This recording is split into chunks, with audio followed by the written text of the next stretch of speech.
بسم الله الرحمن الرحيم. أنا بس أحب أقرأ بس هذه الوثيقة اللي وقعت عليها بس بعد إذنك. إعلان نبذ خطاب الكراهية. أنا الموقع عدناه أتعهد بالعمل المخلص والجاد على تعزيز الوحدة الوطنية والتصدي لكل صور شق النسيج الاجتماعي أو الإساءة لمكونات المجتمع أو إثارة النعرات الطائفية أو القبلية أو العنصرية، كما ألتزم بالسعي والاستعجال بالحث على إصدار قانون حازم لتجريم خطاب الكراهية بما لا يتعارض مع الحريات المسؤولة.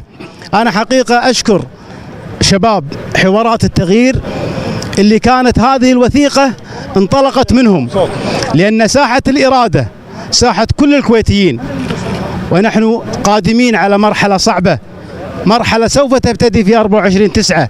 لذلك قبل أن نبدأ من هنا من ساحة الإرادة يجب أن نعلن أن هذه الساحة لا تستوعب أي طائفي ولا تستوعب أي فئوي أو قبلي. لذلك كلنا أبناء الكويت ويجب أن نحث وندعم هذا التوجه. في الختام أشكر الشباب اللي قاموا على هذه الوثيقة، وأدعو المجاميع الشبابية لإصدار مثل هذه الوثائق التي تعزز الوحدة الوطنية. وشكرا. العافية.